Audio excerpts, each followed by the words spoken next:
And we say anyway, hey everybody. Hey everybody. Welcome. Of course, my name is Nakia Franklin. And I'm Vawn Gretta. And we welcome you to this episode of the Real and Raw Talk Show, where there are no boundaries and no judgments.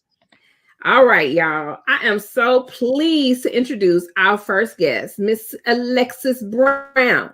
She's a first-year family medicine resident who graduated medical school from the Philadelphia College of Osteopathic and has a double major in biology and nutrition that she obtained from Louisiana State University, LSU. Now, we have done some extensive, we have, however, she has done some extensive research to understand natural healing and using food as medicine. Now, for years, she did not trust the medical and pharmaceutical industries and wanted to be a part of true healing. Not that, made up, looking good for the people kind of stuff, but true healing, right? She has strong beliefs and desires for her patients to have a deep and true understanding of their medical care and support. Now, Dr. Brown chose to become a naturopath, right, sis? There we go. Doctor who specializes in osteopathic medicine and manipulative, specifically with the healing modality. Now, along her journey, she has discovered the pros and cons of Western medicine, diagnosis, and vaccines. That's what we're here to talk about tonight. So since COVID-19 has devastated America and the world today, she has seen the impact of what COVID has done to her patients and people around the world and how it has impacted her decisions with her own personal medical decisions and those of her patients today. Now, we will dive more into who Dr. Brown is and her stance on vaccines during this episode.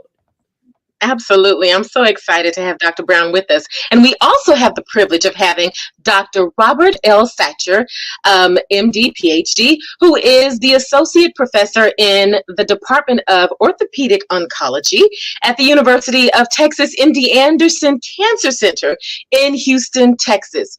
Dr. Satcher specializes in the treatment of skeletal metastatic disease, soft tissue sarcoma technology applications for improving surgical outcomes, and his passion and desire for his patients are to connect with people and to have them return to functioning capacity and curing them of their diseases. Additionally, he desires for them to be comfortable for their duration of their lives. And we are extremely honored to have this former astronaut. I said that slow on purpose. It's so amazing. I really, really do, I must say, with us today. That's right. He has been in space and having served as a mission specialist who visited the International Space Center. Dr. Satcher is leading an institutional efforts to establish a clinical enterprise for virtual care and MDACC. And so he co-founded the eHealth Research Institute and is a partner and key collaborative between International Healthcare Partners and Rice University, the National Space Biomedical Research Institute, and MD Anderson Cancer Center to bring together physicians with academic and industry researcher to improve access to specialized healthcare using the latest in research and technology. Now, he is a member of numerous professional organizations and societies, and we are pleased to share this platform with both Doctors Alexis Brown and Robert L. Satcher. Absolutely. Sis, that was totally a mouthful, right? For real. It was. I feel like I need a nap. No. Girl, I was like, okay. I'm thanking God for this. I'm thanking God for going to diction class right now so I can get through those words. All right now. Now, I want to put a disclaimer out there because, we are experts in our own right. However, we always try to bring individuals on the stage that are experts in their area of field, especially based on the topics that we're discussing. So while you listen and engage with us during this episode, we ask that you consider for yourself the vaccine options and opportunities that are now available to you. You know, Texas and the world, I believe, open up vaccines to everyone over the age of 16 and above. You know, they're still working on vaccines for the younger generation. I think 5 or 6 year olds to the 15-year-olds, they're looking at Pfizer. However, there is always a risk in choosing to have vaccines administered for anything, right? Even the flu. So we urge you to do what is best for you and your families regarding the COVID-19 vaccines. It is so critical that we as individuals are able to make informed decisions. Now, all decisions about our lives and our health should be made with a clear understanding of what's available based on credible and reliable information that is shared with us every day. Now, we cannot recommend to you what you should do with your health and well-being. And we do urge you to consider what is best for you by seeking that advice from your professional medical professional. Okay. So this episode is to simply share information, allow questions to be asked, and to have a new level of understanding about the vaccines that are being produced, advertised, and suggested as preventative tools to stopping the spread and deaths from COVID-19.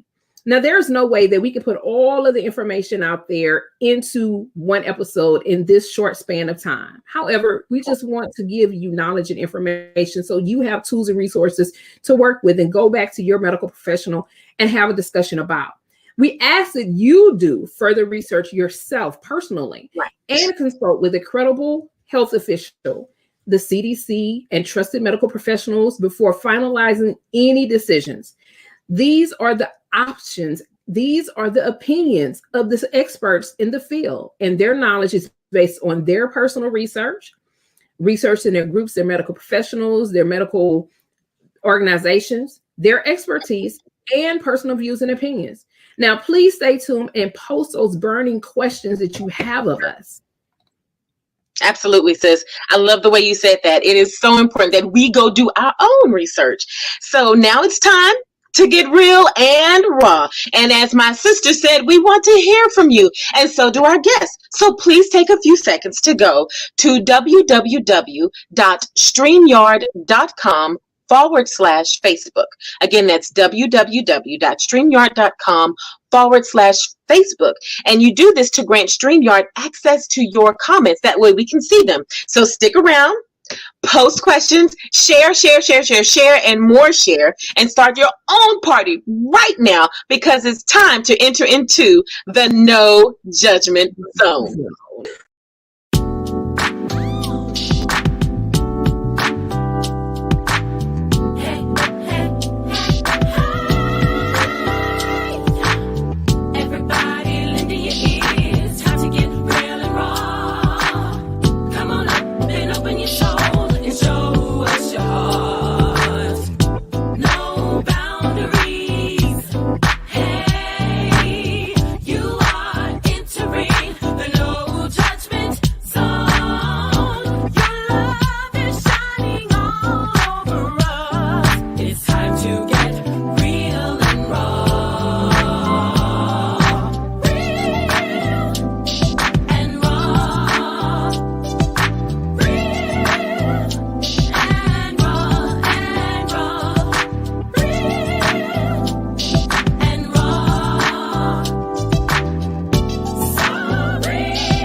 beautiful too in that thing, girl. You have it completely 100% going on. I love it. I love it. That would be you, but you know we can make this about us all night long. Well, we're not gonna do that. We're not gonna do that. No, but I am looking forward to the after party when we get a chance to share with everyone how that video came to be about. Absolutely, and people getting the opportunity to really know us behind the screen, right? Absolutely. So, and I definitely want to acknowledge your greatness in the full production of everything, sis. So let's get to the conversation. Since the impact of COVID-19 on the United States here has been, oh, my bad. You good? Okay.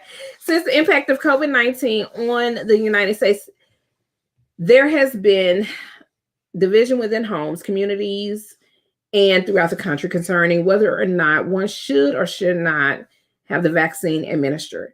Now, most of this has to do with the speed of the creation of the vaccines, right? The lack of history, understanding, research, and transparency. Also, the lack of understanding of the vaccine's purpose, side effects, access to it, who it will help, what's inside the vaccine. Is there a microchip being put in my arm or what, right? And the impact on different classes, economic backgrounds, and races.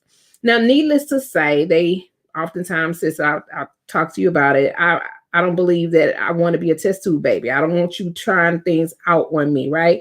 And needless to say that the aggression of the political arena, you know, especially we had that yellow man up in our orange guy, that wig wearer, in political office, in political office, you know, the push by all the political persons and the untrustworthiness of the past president, rush a fix-all vaccine as a solution to rid the world of COVID-19 because it's a hoax and it will disappear and he can just get it out of us and put bleach in your arm and do this and do that. And, you know, it's not real. And it's the China flu. It's the this, it's the that. And all of the... she calling it out tonight. All of the drama, all of the lies and the misconceptions and the lack of testing in the African-American and minority populations, and yet they want us all to just be ready to jump on taking this vaccine, right? So there's a lot of stress and a lot of pressure on us as African-Americans, and we see that it is our culture that is being impacted the greatest and that are dying alone and being on oxygen and not having an option.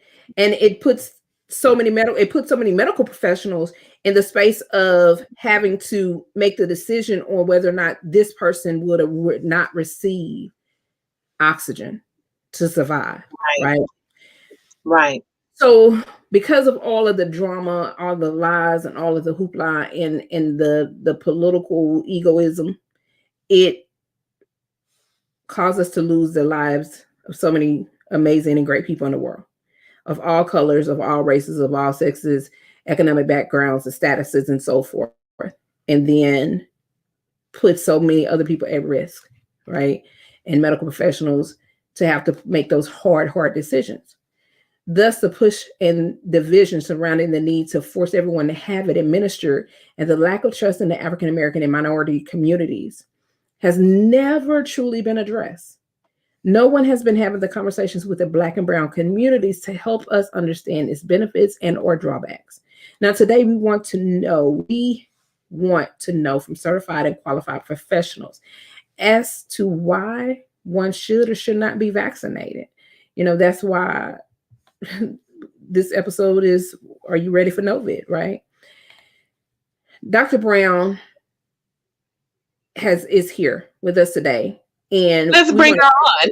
Brown in the room. Absolutely. Hey, Dr. Brown. Thank you so much for being here. So good. I also feel like getting hyped. Very good. Thank you. Awesome. Hey, Melvin.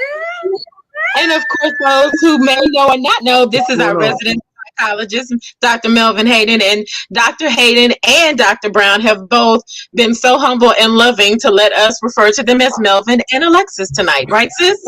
Absolutely. We love it because it's all about feeling at home and having like real conversations with your friends, right? For sure. So, Dr. Brown, have you had COVID-19 or been exposed to COVID-19? So I have not had COVID-19. I have been exposed to COVID since I started residency and the beginning of June. I test patients for COVID every day in the office. I take care of COVID patients in the ICU. I pretty much am within 6 feet of a COVID positive patient every day at work. Okay. Thank you for sharing that. So, Melvin, yes, have you tested positive for COVID-19? Actually, I did test positive for COVID-19. It was last August. I had COVID-19 for about 2.5, maybe 3 weeks. It was not a pleasant experience, but definitely one that I went through. Understood a lot about it going through it at a point in time where I don't think we knew a whole lot about it, as much as we know now. So it was something that, of course, there was no vaccine at that time. And we had just living off of what was told to us at the present moment with taking vitamins and making sure you're getting a lot of fluid in you and you're getting a lot of rest and, that kind of thing. Awesome. Okay. Thank you for sharing that. And I appreciate your honesty and transparency. Did you have it just once or did you have it more than once? No, just once. Okay. Awesome. No, not awesome, but you know what I'm saying. And I would say reinfection rates are pretty low. Say that one more time, Alexis. Reinfection rates are pretty low. Cool. Okay. You have to have a really, really compromised immune system to get reinfected. I personally have not seen a reinfection. Okay. Wow. Okay. Wonderful. Thank you for that. That's important, right? Mm-hmm. So, have you chosen to be vaccinated with one of the available vaccines that has been newly created? Wait. Before I do that, Vawn, have you tested positive for COVID or COVID-19? Or been around? I have not. But okay. I also am one to I'm lucky. I know a lot of people who are spiritually bound say we shouldn't say lucky, we're blessed. But I'm lucky because Melvin is blessed and he had COVID-19.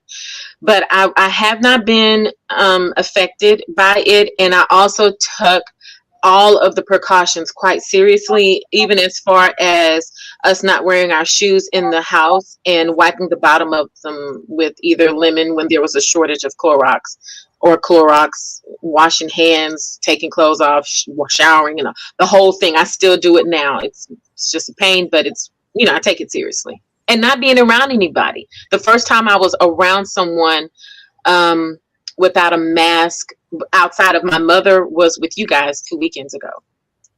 Thank you for sharing that. And for myself, I have not tested positive for COVID. I took it seriously, but not as serious as Vawn would have taken it or has taken it. I did. My son, I can actually say, took it more serious than I did. And we did have a scare where we thought that, we had a family member that tested positive for COVID. And my son was at this individual's home and they had already taken their tests and made sure that, before he even came, that everyone took their test. They had a negative result. And then he stayed for the weekend, came home, and that Monday evening or that Tuesday, they called. And I was like, that's unusual for them to call. And they called again. But even though they had taken they had negative results and they took 2 tests. came back and was told that they had a positive result and they tested positive for COVID. Yeah. And my son had been around my dad right after that. So, which meant I needed him to immediately go get tested. I needed to go immediately get tested. His wife needed to immediately get tested, and anybody else that had been around us. And fortunately, we had been wearing masks, and he keeps his mask on.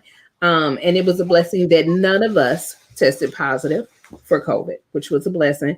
And I did have an uncle who came down with COVID, and my mom, her brother, and ended up testing positive for COVID. Lost my uncle. My mom survived.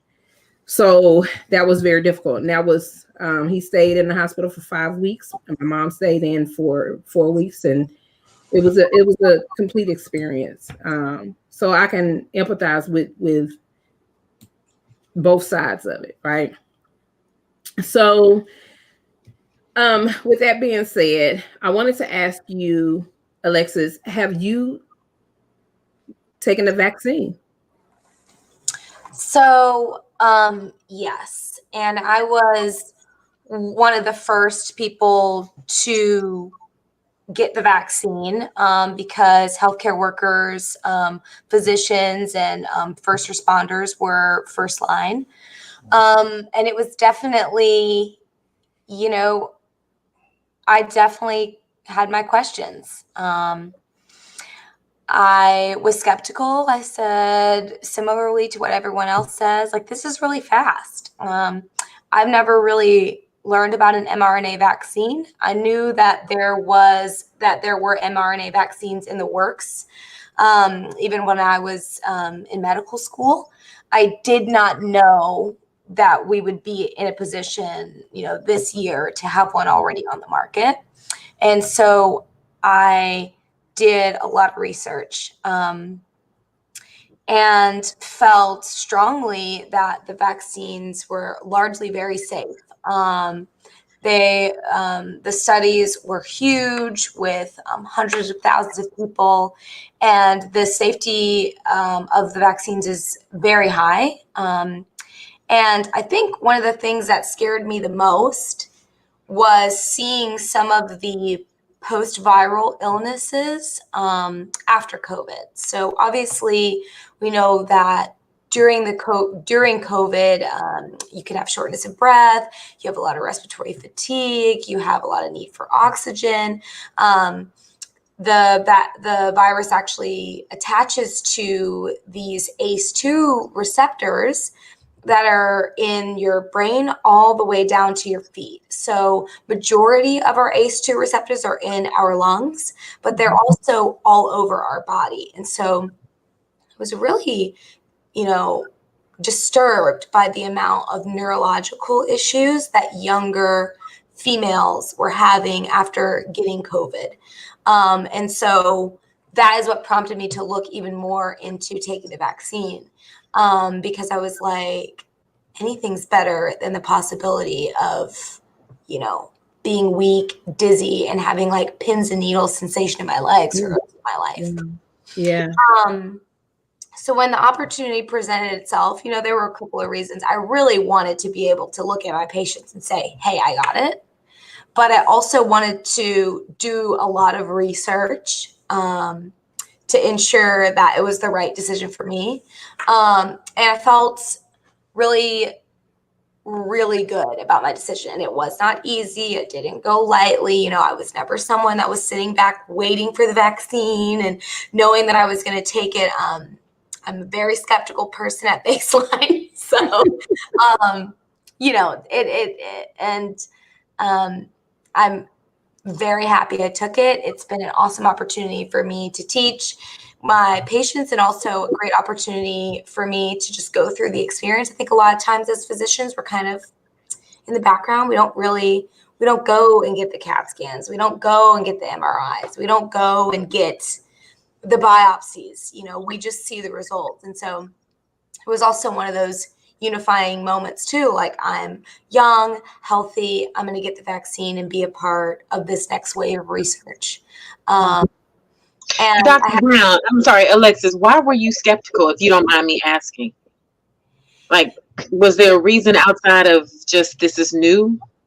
This is new and this is fast. Like That was why you were skeptical? Yeah. Okay. Yeah. And also, I definitely take vaccines very seriously. And so I think if you're going to get vaccinated, there should be risks, and there should be a risk-benefit analysis of whether or not you need the vaccine. And I was skeptical. It came out very fast. We were the first to get it. And I don't love big pharma. And so when the name was Pfizer, not a huge fan of Pfizer. Not a huge fan of brand name pharmaceuticals in general. Like it just seems out of place to me. It just doesn't align for me. And so there is some skepticism there, like, and more about efficacy than like it's going to harm me. I was more concerned that this wasn't going to be effective. We were all going to go get shots and we weren't going to see any results. And that was the bigger concern. And so when the studies started coming out, 95% efficacy, and then the most recent research showing that you can decrease transmission by 90%. That's what they were showing in Israel. I mean, that's pretty great, And so yeah, I went for it. Okay, awesome. I'm good. I don't have any new toes or fingers. Thank you for sharing that, because it was important. So, which vaccine did you take? I got Pfizer. Yeah, my hospital was giving out the Pfizer vaccine. My clinic is giving out Moderna. Okay, and Melvin, which vaccine did you take? I went to the health department here in Georgia, and they were giving out Pfizer. Okay, it's Vawn, Gretta, with your cup. I'm shamelessly pugging these real and raw cups. Yeah, I had the Moderna at CVS. Okay. Pharmacy. Okay. Yeah. And I did just fine with it. And I went to the UT Physicians Center. I was contacted by my doctor, just got a text out of the blue. I didn't even sign up for it, didn't register, had no intentions on taking it. And got that text. That's right, you did. She said I was not, she told me I'm not taking that thing. She told me. No intentions on taking it, just like I had no intentions of taking the test. But I got Pfizer and took my first dose, and then 2 weeks later had to go back and take the second one. And I think, Vawn, you had to wait 4 weeks in between your time frame. I did. And it was really interesting. I wanted to take it because like I said before, I took it so seriously. I'm with my kids every day, and I wasn't around adults. I think Melvin messed with me one time and said, you need adult time, because I've been in the house with these people, and no, I'm not bored, but it's like, oh my God. And I mean, I miss my friends, and I knew that he was coming to town, and that we were all gonna be together. And I was nervous because I'm like, I haven't been around anyone. I've been taking extra vitamins, adding in the zinc, the magnesium, these things, but I didn't have anything planned, and I was actually calling CVS for something completely different. And I remember going, Lord, please, I have my friends coming. I want to take off my mask. I want to be normal. I need to get this vaccine. And sure enough, I called them for something else. And before I knew it, the next day, I had the appointment to go get it. And I had my son come hold my hand. I was chicken. All kind of dramatic. Yeah, I mean, like, for real. Vawn was like, all kinds of, pray for me. What I said, it really doesn't hurt at all. The lady who gave me mine, it was like butter. I did not feel that thing at all. Now, when I went back, it was a dude. He was like, just get ready. Bam. And he just hit me. I was like, yeah. I would have punched him in his throat. He told me, are you okay? And I said, it's not childbirth, dude. Just give me my little Band-Aid so I can go. I would have punched him in his throat. No, he really grabbed me and just went bam. He was I would have punched him in his throat. Finesse at all. So I don't do shots like that. So Lord Jesus.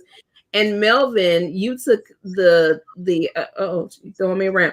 Melvin, you took you got your vaccine as a result of having COVID, or you knew you were going to take it? Well, First of all, I wasn't going to take it.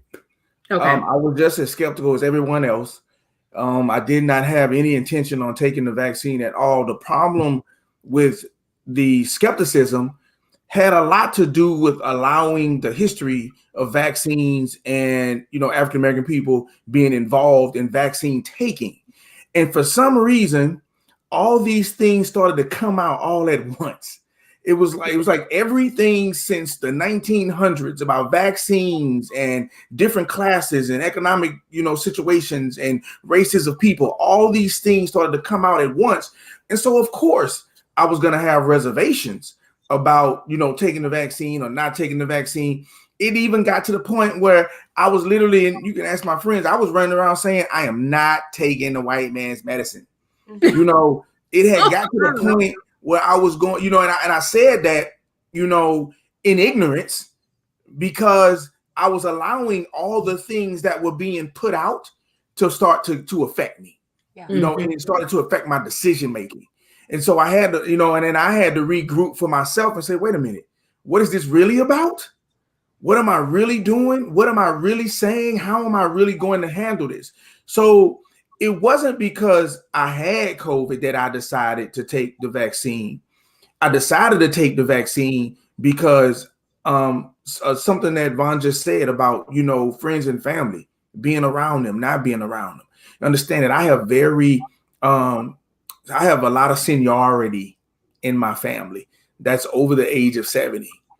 And the fact that, I would have to limit or just flat out not be around, that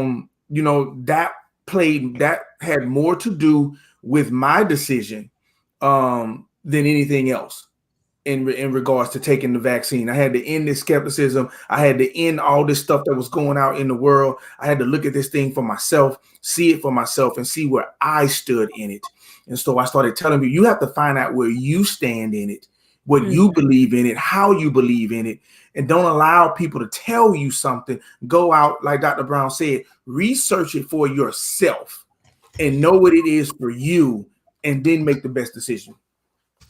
Absolutely. Thank you for sharing it, Melvin. And with me, I just want to say that up until the point that I actually took the vaccine, I was not going to take it.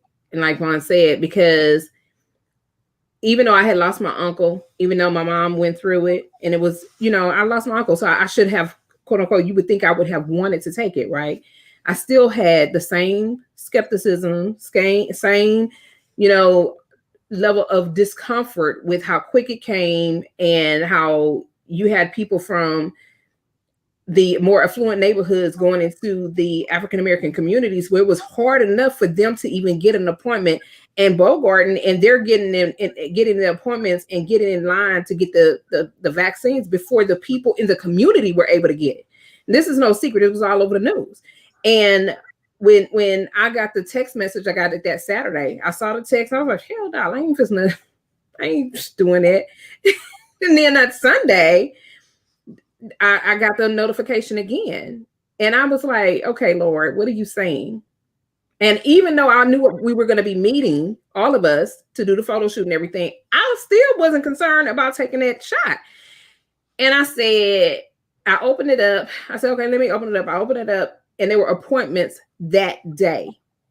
Like I could have got up, left, and went then. I scheduled myself for the latest appointment, which was like 4 o'clock. And that's when I decided I'm going to go ahead and schedule myself. I went to sleep. And then I didn't say anything to Vawn or anybody about going to take it until I left the house and I said, I'm on my way to go take this shot. And that's how it came about for me. But it was something where God got present with me and said, Nakia, this is your time. Because again, I didn't schedule it, had no intentions on doing it. And now I have to encourage my son to take the shot because he's completely against it because of where I was, my mindset. So now I have to break this cycle, right? So moving on, we're going to get ready to go into the next segment, but I do want to ask one final question, and thank you all so very much for sharing. Mask or no mask? Alexis? Mask.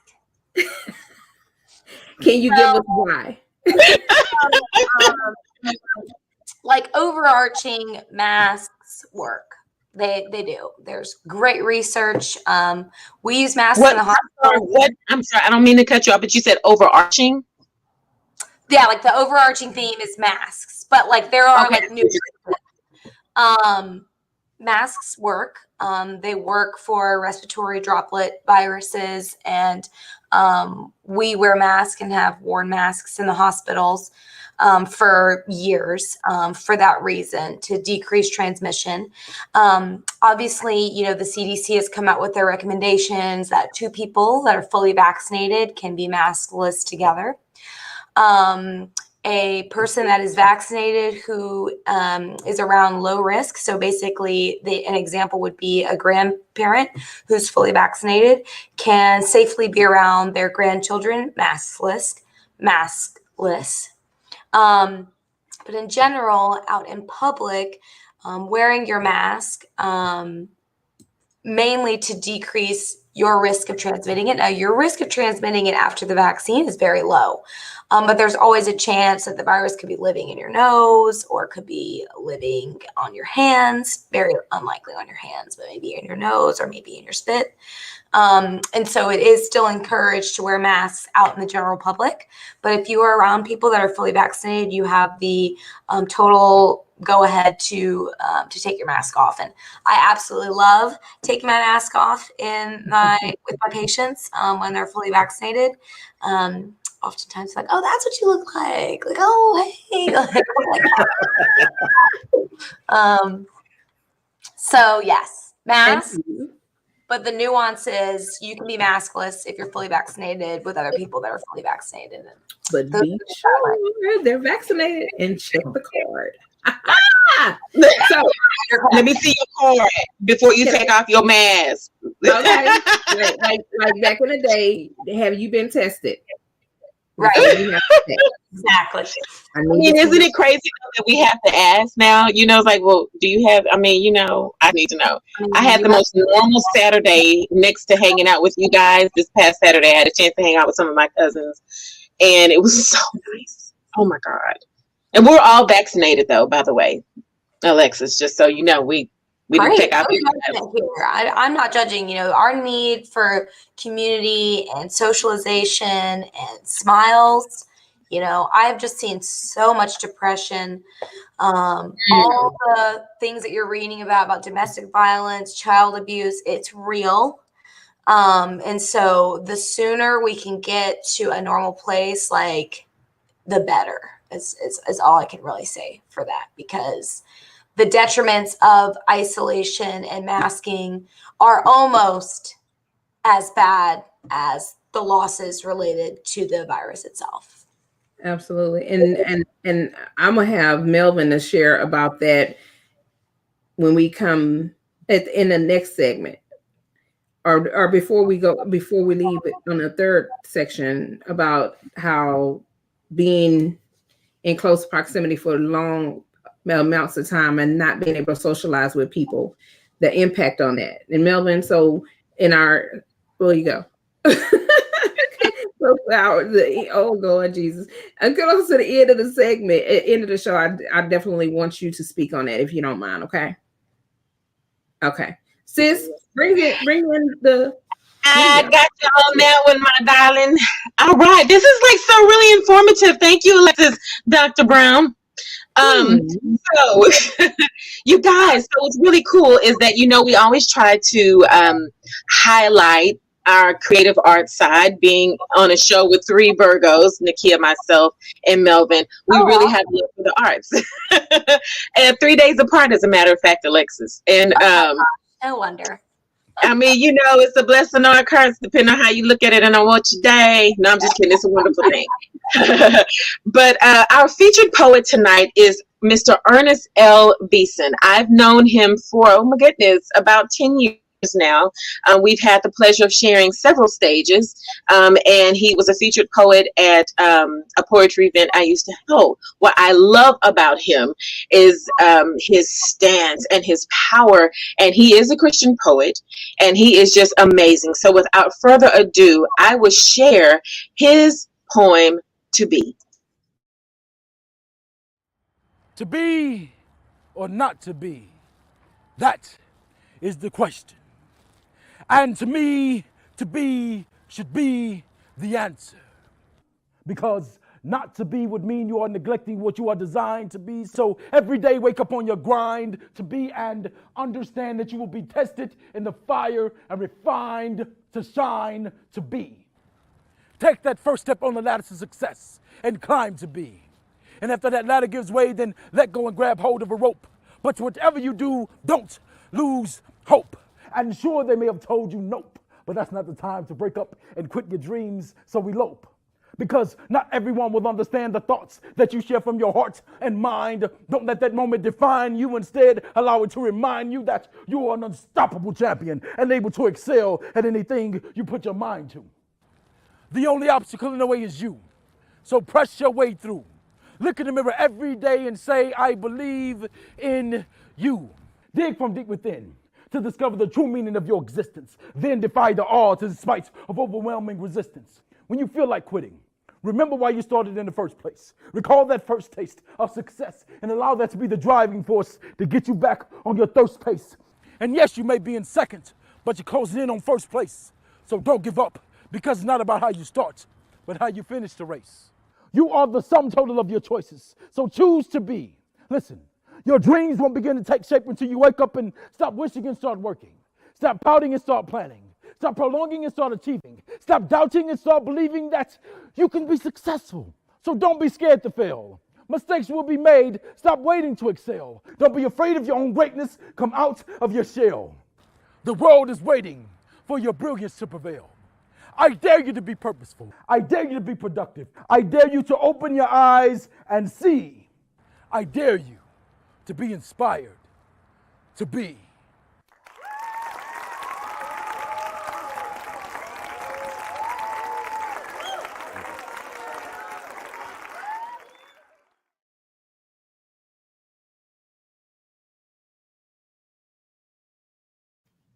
Hey, snap, snap, snap, snap, snap. I love it. Yeah, That was absolutely amazing. As you can see, you're with educators and people who love people on this platform right now, everybody. I mean, so that really touched. I knew I didn't even let them know. It was amazing, was it not? I mean, he's just Awesome. And I would like to thank Mr. Ernest L. Beason II. Thank you so much for sharing your content with us, allowing us to allow the world to be exposed to your greatness. That was absolutely amazing. And I got like goosebumps over here, and I was like, and you can connect with him, as you can see, right, sis, down on the bottom. We've been scrolling, connect on all social media platforms at ELB second, but ELB2ND. Thank you. And if you can't find him, just find me and I'll get you to him. You guys should be in his face when he does that. His I used to know him as baritone because his voice was so big and it booms and it resonates, you know.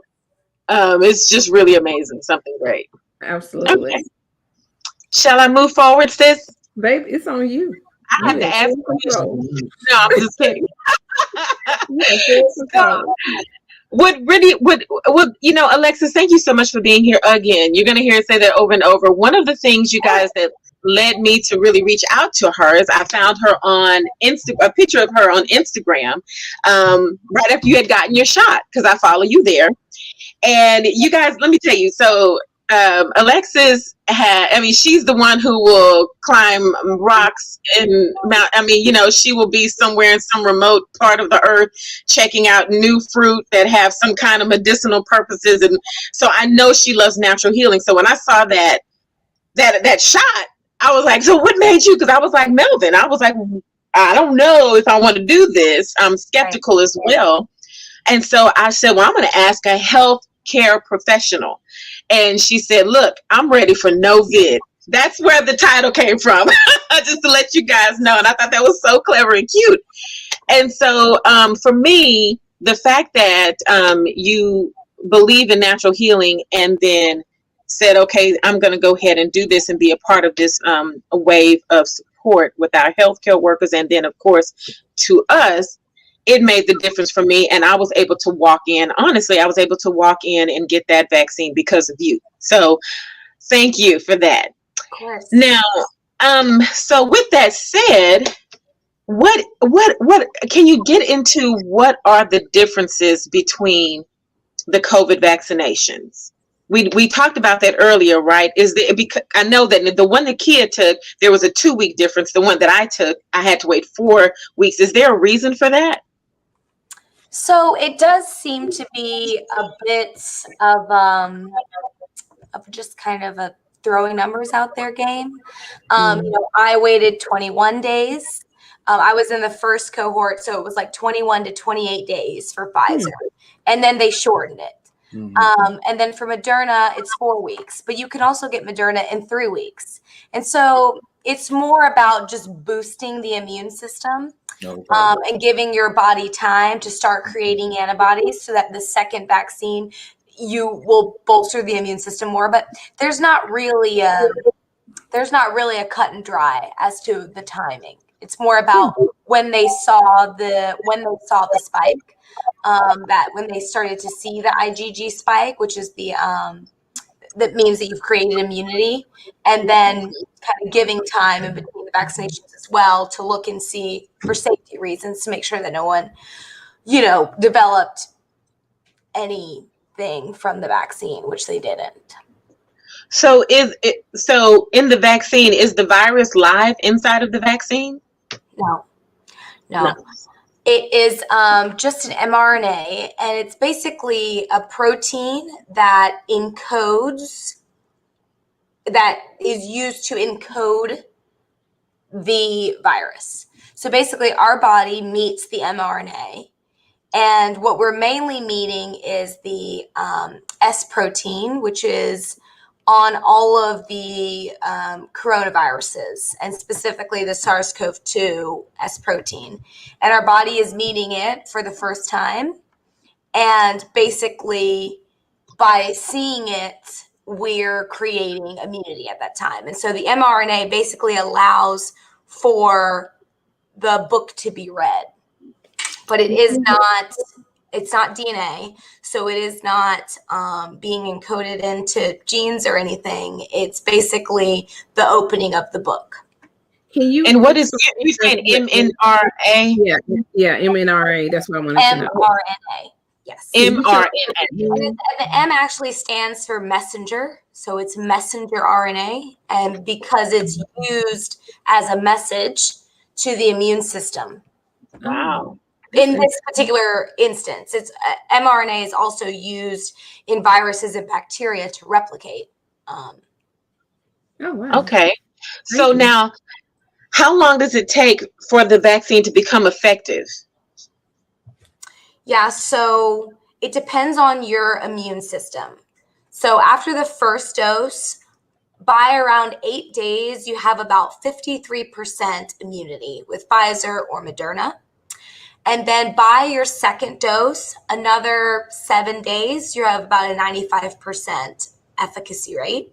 And now we're seeing that there's about a 90% decrease in transmission rates between 2 vaccinated people, because that was always the concern. We definitely saw that the vaccine was amazing at decreasing your risk of hospitalization, getting admitted to the hospital for COVID, but we really couldn't definitively say that the vaccine was decreasing transmission because we just didn't have enough data.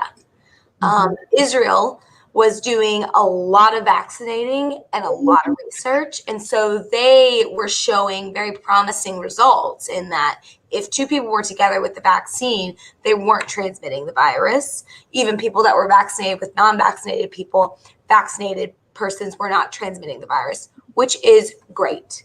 That is a great thing for the vaccine. Okay, so then, okay. Then with that said, is there a difference in the efficacy of it versus a non-minority person and what we consider minority? No. So we are just seeing across the board that regardless of race or genetic background, that the vaccine is just as efficacious. I think where you start to see changes is with age.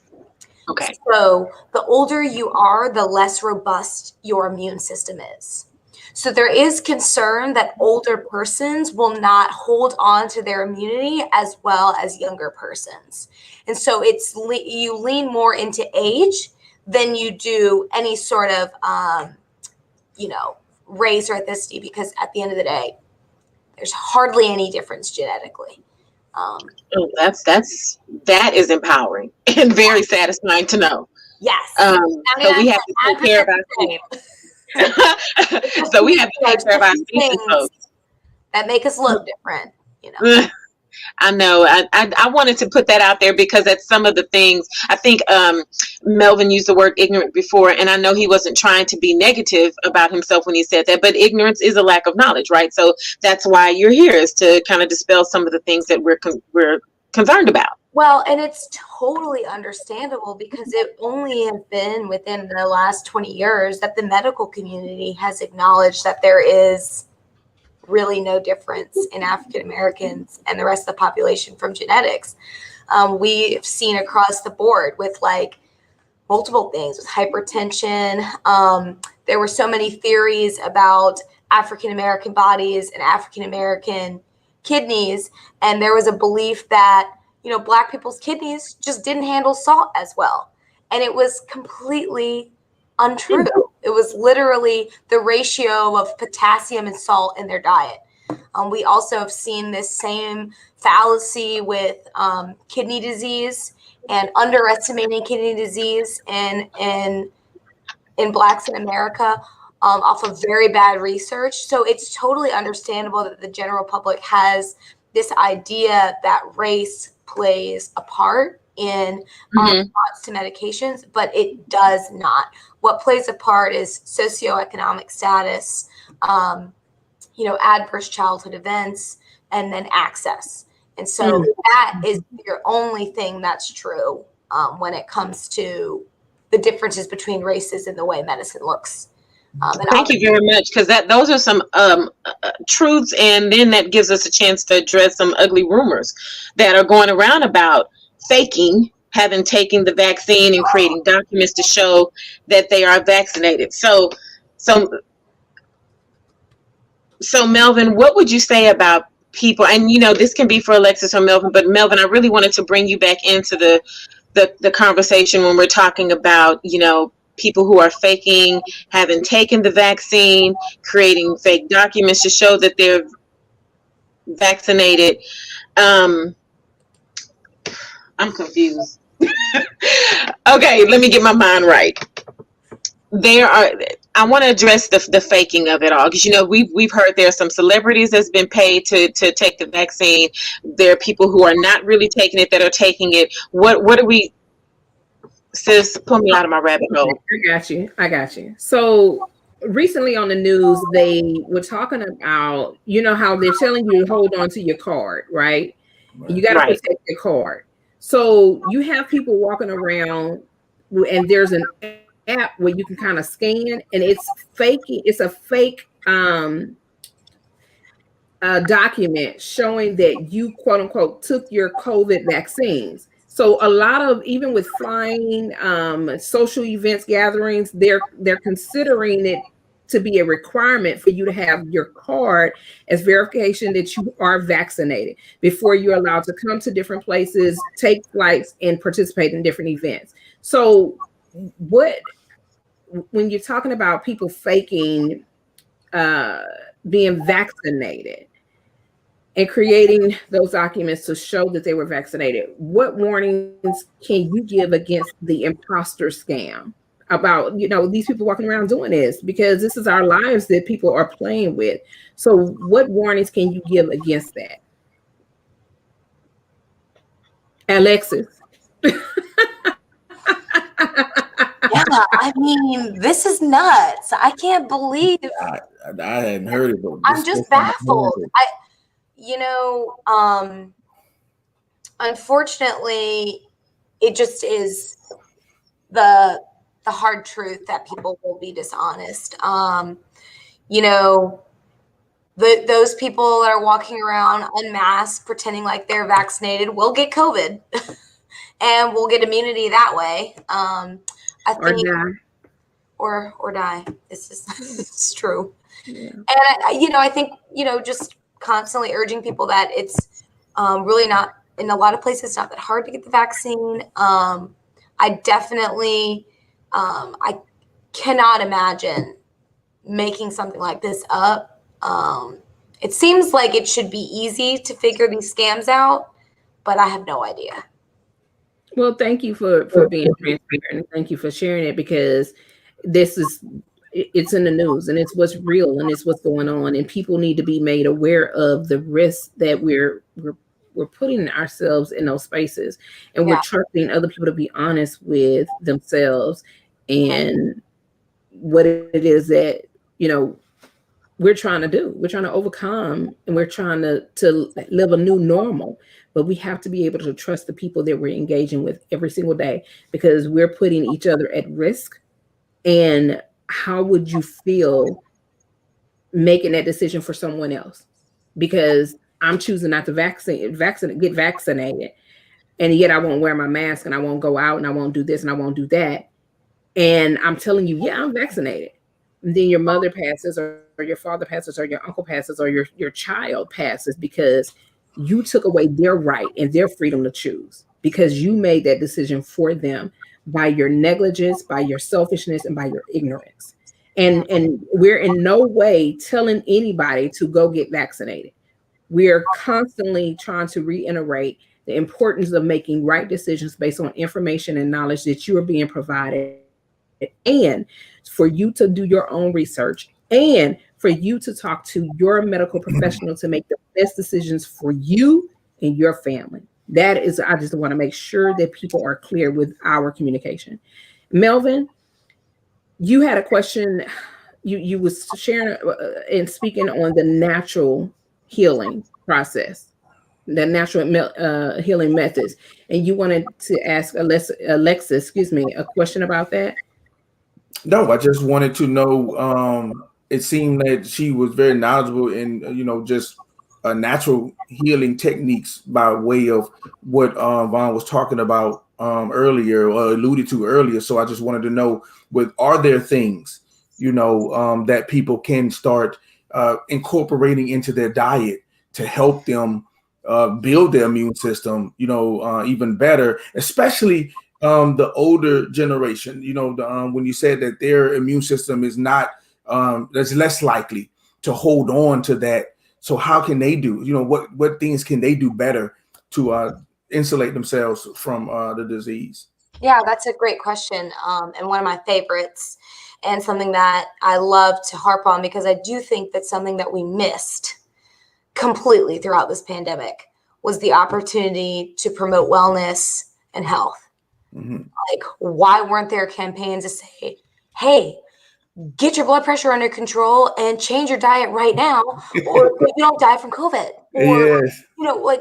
We missed the mark. We just lost this opportunity. And I always say, some people will take the initiative to do things for their health, but other people have to be pushed in a corner, and like this was that we're all pushed in a corner and we just didn't do it. So the number one thing you can do is exercise. Okay. Exercise has excellent research behind it for increasing your immunity. Okay. And so elderly people, what we like to recommend is strength building. Okay. And any sort of like Tai Chi is great exercise, movement, lots of breath work. Okay. So those are like physical things you can do. Obviously, increasing your intake of vitamins and minerals through like a diverse plant material. Okay. So, I like to tell my patients, have 5 colors on a plate. find a way to have 5 different colors Okay. on the plate. And that's like, can be kind of hard because even at the grocery store, there might only be 5 different colors. And so sometimes, you have to go to you have to go to the farmer's market or go to, the Asian supermarket in your neighborhood where you're going to find more colors.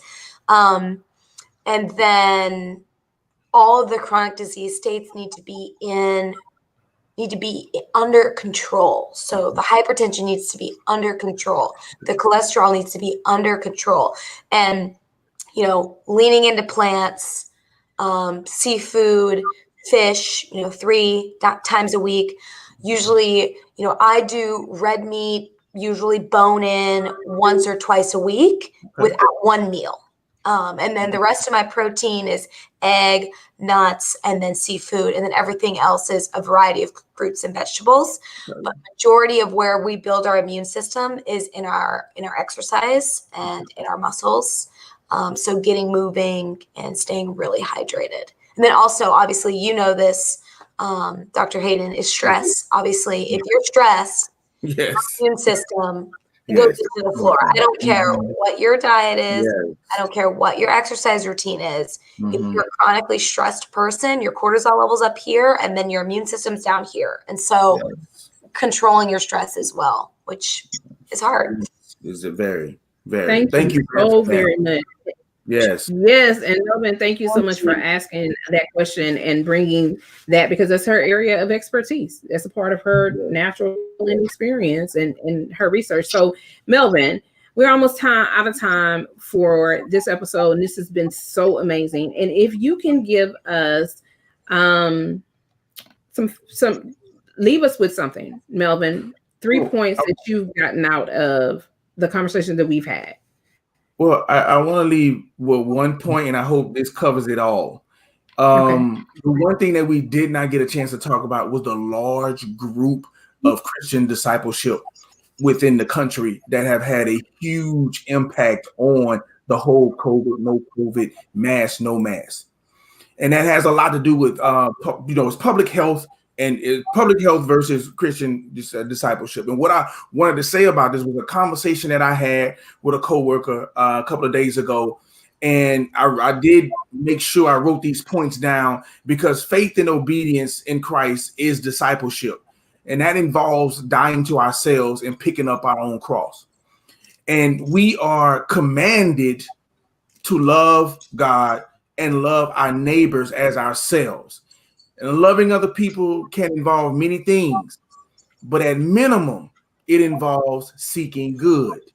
And I think that the general purpose, I'm not going to say I think, I know that the general principle of the common good come down to benevolence, love, and care for others. And laying down personal priorities for the service of others is what we're talking about. Christians thinking about vaccination must weigh this biblical principle in their decision-making process. And because of the reason why I wanted to leave with that is because having that conversation really brought out another group or organization of people in this country that have a voice, that are making their voices known, that are saying things. And we have to put that in the right perspective. Every last one of us, or some of us, had the skepticism of not taking the vaccine. But our belief system, whatever that may be, in serving others has more to do with taking that vaccine than it ever had anything to do with me. Absolutely. Thank you so much, Melvin. Sis, Vawn, can you unmute yourself and leave us with parting words? Yes. So thank you, Melvin, for bringing that very true point up. I'm going to talk about that on the other side in the after party. But I just want to put out a plea for people to really, as we've talked about before, empower themselves to get the information that they need to make the right decision in order to move us forward into the new normal. Instead of diving so much into conspiracy theories, spend more time empowering yourself with the real knowledge and not what sounds good and what rhetoric is out there. And that is not to disparage anyone, because I love a conspiracy theorist because it makes us think, right? I'm just saying, Okay, I miss my family and I miss my friends. I have been sheltered in, and I want to be around you guys. I love you with all my heart. And I want to say that Alexis wasn't the only person that made me make a decision like this. My cousin is I have another cousin that's a doctor, and he's a well put together man, and I asked him, why did you get it? He said, well, I want to protect my family. And he also said something very interesting to the conspiracy theorists. I don't think they would give it to the first line workers first, if it indeed was something that we should really be afraid of. And that is not, again, these are opinions, you guys. This is not us telling you what you should do, but that was my go ahead. Two well put together people who got the vaccine, and so that made me go get it. And I hope that alleviates some worry or concern for somebody else who does not have a family member that they trust that they can ask. That's it. Over to you. Yes, thank you. I just want to leave with you all to know your boundaries, know when to seek help, and do not be willing to compromise, and do not take no for an answer, because you have the right to ask questions and know what your rights are and what is available for you. Begin having dialogue with someone who is qualified and certified to address your mental health needs and concerns, as well as your emotional health and your physical health needs and concerns. Remember, we cannot bring everything to everyone, because everyone is not desiring to see you succeed, win, or heal. Trust God in all things. Listen to your hearts and beyond your emotions, and know that your life, your presence, your existence does matter, and we need you here. So do not be afraid to demand that you are taken care of. Do not be afraid to demand that you are taken care of. So again, that's it for today's episode. We hope that whatever decisions that you make are the best decisions for you and your family and those that are important to you, okay? And us. Thanks for tuning in with me, Nakia Franklin, and Vawn Gretta, since she's on mute. And we would like to thank our guest. I was laughing because she said me, Nakia. So I was like, did she remember her name? And look, we want to thank our beauty. Oh, is it me? Did you want me to keep going? I got it, because so we can shut it down. I want to thank Alexis so much for being here. I want to remind you guys to would you please stop mumbling and save all that bull for the next part. We trying to have some demeanor here and some decorum, sir. I want you guys to, give Alexis some hand claps. Thank her for being here. And listen, family, we have the mug, and we have this wonderful mug. We have that, and I don't know what I did with my face mask, but we have face masks. Check the pages, you'll see them for purchase now. Really want face masks and mugs, and you'll just keep in touch with us, and you'll be able to see what's. For purchase, you guys, it helps us keep doing what you can get your name on there. That's her son. They look beautiful.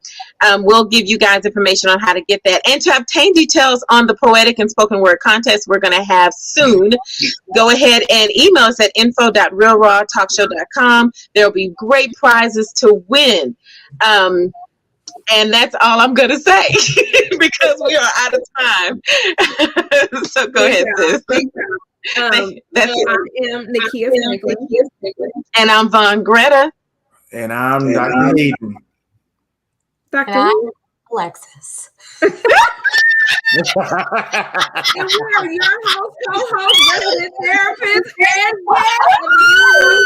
there are no boundaries and no judgments. Good night, everybody. Good night, you guys. Thank you so much. Thank you for joining us on another episode of The Real and Raw Talk Show with Nakia Franklin and Vawn Gretta. Remember to like and follow us on Facebook, Instagram, and Twitter, and subscribe to our YouTube channel today. A special thanks to our guests, sponsors, and audience members. We are grateful for your support of our programming. If you would like to be a guest or sponsor of one of our shows, please email us at info.realrawtalkshow@gmail.com. We would love to hear from you. This has been a Wisdom Entertainment production in association with Social Integration, both in alliance with the Blue Rooster. The views and opinions expressed on the show do not necessarily reflect the official policy or position of the Real and Raw Talk Show with Nakia Franklin and Vawn Gretta. Any content provided are opinions and do not intend to malign any religion, ethnic group, club, organization, company, individual, or anyone or anything. Stay connected and join us for our next conversation where there are no boundaries and no judgments.